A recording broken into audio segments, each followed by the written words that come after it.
The Alan Shasney administration on Tuesday sought parliamentary approval to grant value-added tax exemptions to parliamentarians on toys for children, as well as items consistent with care packages for the less fortunate during a holiday season racked by the pandemic. The intention is for elected parliamentarians to be able to secure the traditional Christmas toys and gifts and needed relief supplies for children, vulnerable and poor persons in their constituency. Under this intervention, elected parliamentarians will be able to obtain relief from VAT in addition to other existing relief measures, as VAT constitutes an additional cost of the items imported. This will redound to the more and many more households benefiting from the donations by elected parliamentarians. This will help bring some cheer to many households, as many persons would have lost their incomes and unable to acquire these items themselves.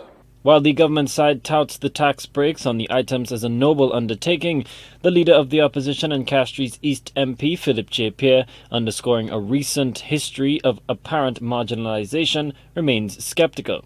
We will say these things this morning in this house, and everybody says, oh, we're giving you things, we're helping you out for our people. But in the back, Mr. Speaker, that will do nothing for us. It will not benefit us as elected parliamentarians on the opposite side. And this is just a show to pretend that we are being assisted. Castries South MP Ernest Hilaire questions the timing and motives of the resolution put forth by the incumbent.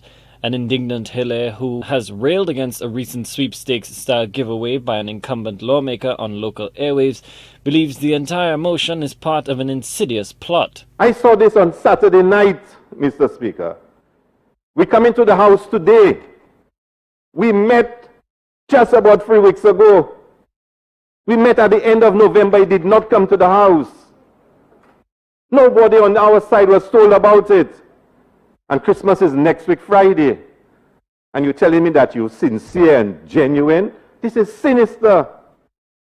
And worse, Mr. Speaker, it's backdated to November 15th. Think about that. This is backdated to 1 month ago. 1 month ago. We are only getting to know about it on the weekend. It's only coming to this house at this sitting, not even the last sitting. And you tell me this is your response to help poor people in the communities? How do I know that some of those items will not be given on a program on TV as prizes? But Economic Development Minister Guy Joseph pushed back at the portrayal of the tax concessions as a ploy, painting the disapproving members opposite as prideful ingrates. If the member said he was asking for it from June, if you're asking for it from June, unless it came, be happy. You're still opposing it. So it means that when you are asking for it in June, you are not genuine.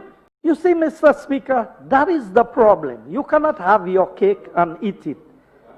And that is what the member for Castries South always try to do. He wants to eat the cake and he still wants to have it. So, Mr. Speaker, and when the members oppose it, those who will speak after me, you know what they'll come and say now? We're not opposing it. Huh? That's what they'll come back and say. And I challenge you. I challenge them through you, Mr. Speaker. You'll hear they'll twist the language.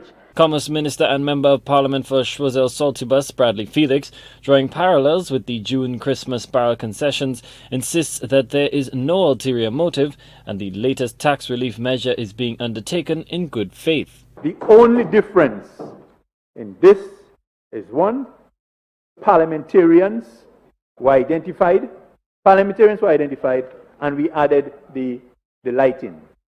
So, Mr. Speaker, when the leader of the opposition says that today being the 15th does not give the appropriate time to get something for Christmas, that is really misleading the people of the country, Mr. Speaker. So now his response would be when constituents come to him, but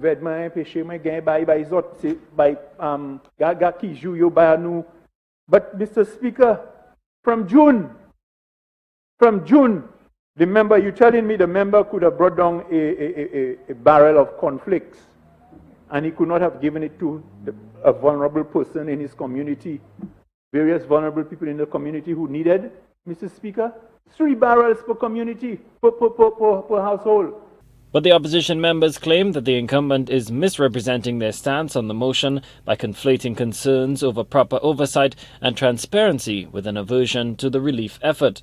Despite hours of debate, the government-led majority would carry the day, and the resolution passed the House. Colby DeVoe, HTS News Force.